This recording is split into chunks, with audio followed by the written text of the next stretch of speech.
ರೇಷ್ಮೆ ಬೆಳೆಗೆ ವಿಷವಿಕ್ಕಿದ ದುಷ್ಕರ್ಮಿಗಳು. ಶಿಡ್ಲಘಟ್ಟ ತಾಲೂಕಿನ ಕನ್ನಮಂಗಲದ ಗಂಗರಾಜು ಅವರ ಹಿಪ್ಪುನೇರಳೆ ಸೊಪ್ಪಿಗೆ ದುಷ್ಕರ್ಮಿಗಳು ವಿಷವನ್ನ ಸಿಂಪಡಿಸಿದ್ದರಿಂದಾಗಿ ರೇಷ್ಮೆ ಹುಳುಗಳು ಸಾವಿಗೀಡಾಗಿವೆ.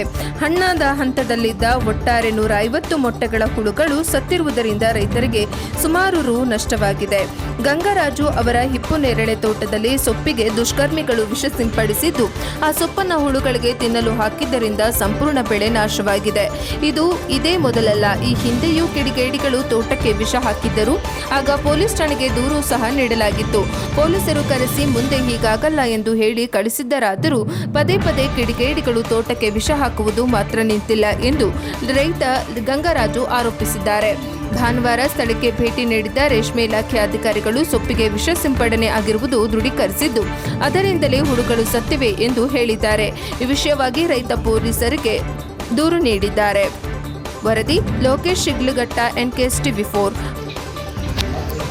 ನಂದು KL ಗಂಗರಾಜ್ ಅಂತ ನನ್ನ ಹೆಸರು. ಕನ್ನಮಂಗಲ ಶಿಡ್ಲಘಟ್ಟ ತಾಲೂಕು, ಚಿಕ್ಕಬಳ್ಳಾಪುರ ಜಿಲ್ಲೆ. ನಾನು ಒಂದು 6-7 ವರ್ಷನಿಂದ ನಾನು ಹುಳು ಬೆಳೆ ಬಿಡ್ತಾನೆ ಇತ್ತು. ನಾನೊಂದು 3 ವರ್ಷ 4 ವರ್ಷ ಆದರೂ ನನಗೆ ಏನು ಅಂತ ಗೊತ್ತಾಗ್ಲೇ ಇಲ್ಲ. ಹುಡುಗ ಯಾಕೆ ಹಿಂಗೆ ಸಾಯ್ತೈತೆ ಅಂತ, ಏನೋ ಬೇರೆ ಏನೋ ಆಗ್ತಾಯಿದೆ ಅಂತೇಳಿ ನಾನು ಬೇಸಾಯ ಎಲ್ಲ ಚೇಂಜ್ ಮಾಡ್ಕೊಂಡೇ ಬರ್ತಾಯಿದ್ದೆ. ಕೊನೆಗೆ ಗೊತ್ತಾಯಿತು ಯಾರೋ ವಿಷ ಆಗ್ತಾಯಿದ್ದಾರೆ ಅಂತ ಗೊತ್ತಾದ್ಮೇಲೆ CC ಕ್ಯಾಮ್ರಾ ಎಲ್ಲ ಹಾಕಿದ್ವಿ. 2 CC ಕ್ಯಾಮ್ರಾ ಹಾಕಿದ್ರು ಕೂಡ ಈ ಕಡೆ ಹಾಕಿದಾಗ ಆ ಕಡೆ ಹಾಕ್ತಾರೆ, ಆ ಕಡೆ ಹಾಕಿದಾಗ ಈ ಕಡೆ ಹಾಕ್ತಾರೆ.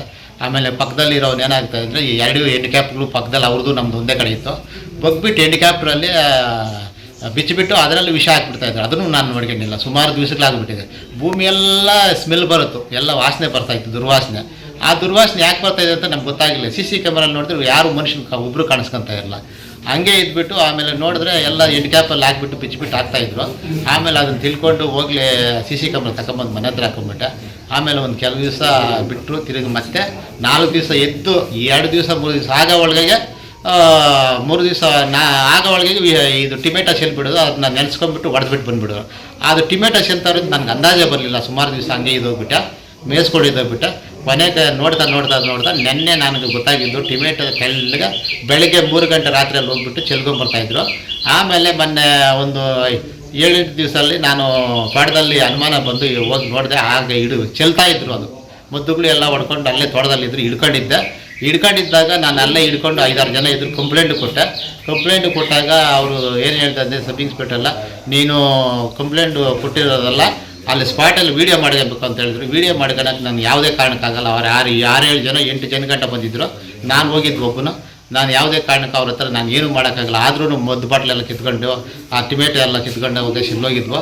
ಅವೆಲ್ಲ ಪೊಲೀಸ್ ಸ್ಟೇಷನ್ಗೆ ಎತ್ಕೊಂಡು ತೋರಿಸಿದ್ರು ಕೂಡ ಮತ್ತೆ ರಾಜಿ ಮಾಡಿ ಕಳಿಸಿದ್ರು. ಆಗಲ್ಲ, ನೆಕ್ಸ್ಟ್ ಇನ್ನೇನಾಗಲ್ಲ, ಸರೋಗ್ತಾರೋಗುತ್ತೆ. ಅವತ್ತು ಮಾರನೇ ದಿವಸನೇ ಬಂದುಬಿಟ್ಟು ಇದ್ದಾರೆ ಟೊಮೆಟೊ ತೋಟ ಎಲ್ಲ ಶೆಲ್ಲಾಕ್ಬಿಟ್ಟಾರೆ. ನಂದು 2.5 ಎಕರೆ ತೋಟ ಐತೆ. 2.5 ಎಕರೆ ತೋಟನೂ ಕಂಪ್ಲೀಟಾಗಿ ಟೊಮೆಟೊ ಹಾಕ್ಬಿಟ್ಟಿದ್ದಾರೆ.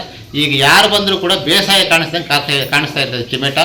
ಅದು ನಾನು ಇನ್ನು ಮುಂದೆ ತೋಟ ಮಾಡೋಕ್ಕಾಗೋದಿಲ್ಲ. ತೋಟನೇ ಇನ್ನು ಕೀಳ್ಸಾಕ್ಬೇಕಾಗುತ್ತೆ. ಆ ಥರ ಮಾಡೋಕ್ಕಿದ್ದಾರೆ. ಇನ್ನು ಬೆಳೆಗಳಾಗೋದು ಇಲ್ಲ. ಇಷ್ಟು ಮಾಡೋಕ್ಕಾರೆ ನನಗೆ ಎಲ್ಲಿ ಅವ್ರ ಮೇಲೆ 3-4 ಕಂಪ್ಲೇಂಟ್ ಇದುವರೆಗೂ ಕೊಟ್ಟಿದ್ದೀನಿ. ಯಾವುದೇ ಆಕ್ಷನ್ ಇಲ್ಲ, ಏನೂ ತಗೊಂಡೇ ಇಲ್ಲ ಪೊಲೀಸ್ ಸ್ಟೇಷನಲ್ಲಿ. ಅವ್ರ ಮೇಲೆ ಕೊಟ್ಟಿದ್ದೀನಿ. ಮೊನ್ನೆ ಅವ್ರ ಮೇಲೆ 4 ಸಾರಿ ಕಂಪ್ಲೇಂಟ್ ಕೊಟ್ಟಿದ್ದೀನಿ ಸ್ಟೇಷನಲ್ಲೇ. ಯಾವಾಗಾದ್ರೂ ರಾಜಿ ಮಾಡಿ ಕಳಿಸ್ತಾ ಇರ್ತಾರೆ. ಆಯಿತು ನೆಕ್ಸ್ಟ್ ನೋಡೋಣ ಇದನ್ನು ಮಾಡಲ್ಲ ಅಂತ ಹೇಳ್ಬಿಟ್ಟು ಬರೀ ರಾಜಿ ಮಾಡಿ ಕಳಿಸ್ತಾ ಇದ್ದಾರೆ. ಅವ್ರ ಹೆಸರು ಪ್ರಕಾಶ್ ಅಂತೇಳಿ, ಅರವಿಂದ್ ಅಂತೇಳಿ, ನವೀನ್ ಅಂತ ಹೇಳ್ಬಿಟ್ಟು, ಆಮೇಲೆ ಶ್ರೀಧರ್ ಅಂತ ಒಬ್ಬ, ಈಗ ಈ ಥರ ಒಂದು 4-5 ಜನ ಇದ್ದಾರೆ. ತಿರ್ಗಿ ಸುಬ್ರಹ್ಮಣ್ಯ ಅಂತ ಒಬ್ಬರು. ಇವರೆಲ್ಲ ಸೇರ್ಕೊಂಡು ಒಂದು 7-8 ಜನ ಗ್ಯಾಂಗ್ ಆಗಿಬಿಟ್ಟು ರಾತ್ರಿ ಎಲ್ಲ ಸುಮಾರು ಸಾರಿ ಅಲ್ಲೇ ಕುಡ್ಕೊಂಡು ತೋಟದಲ್ಲೆಲ್ಲ ಹಿಡ್ಕೊಂಡಿದ್ವಿ. ಯಾಕೆ ಇಲ್ಲಿ ಕುಡಿತಾ ಇದೆ, ಏನು ಕೆಲಸ ಅಂತ ಹೇಳಿದಾಗೆಲ್ಲ ಸುಮ್ಮನೆ ಬಂದಿದ್ವಿ. ನಾವು ಇನ್ನು ಕುಡಿಯೋದು ಬಿಡು ಅಂತ ಹೇಳ್ತಾರೆ. ನಾನು ಸುಮಾರು ಸಾರಿ ಹಿಡ್ಕೊಂಡಿದ್ದೀನಿ ತೋಟದಲ್ಲೇ. ಅಲ್ಲಿ ಕುಡ್ಕೊಂಡಿದ್ಬಿಟ್ಟು ರಾತ್ರಿ ನೈಟು ಆವಾಗ ನಾನು ಈ ಕಡೆ ಬರ್ತಾನೆ ಹಾಕ್ಬಿಟ್ಟು ಬಂದ್ಬಿಡೋರು. ಈ ಥರ ಮಾಡ್ತಾಯಿದ್ರು. ಯಾರೂ ಅಲ್ಲ, ನಾನು ಇವರೇ ಅಂತ ಪೂರ ಕನ್ಫರಲ್ಲಿ ತೋಟಲ್ಲಿ ಹಿಡ್ಕೊಂಡಿದ್ರು ಸಹ ನನಗೆ ನ್ಯಾಯ ಸಿಗ್ತಾ ಇಲ್ಲ ಪೊಲೀಸ್ ಸ್ಟೇಷನಲ್ಲಿ ಕೂಡ. ನಾನು ಇನ್ನೇನಾಗಬೇಕು ಏನಾಗಬೇಕಂತ ನನಗೆ ಗೊತ್ತಾಗ್ತಾ ಇಲ್ಲ. ಇಷ್ಟೆಲ್ಲ ಆಗಿದ್ರು ಕೂಡ ನಾನು ನೋಡಿ ಇವತ್ತು ಪೊಲೀಸ್ ಸ್ಟೇಷನ್ ಕೂಡ ಹೋಗಲಿಲ್ಲ ನನಗೆ.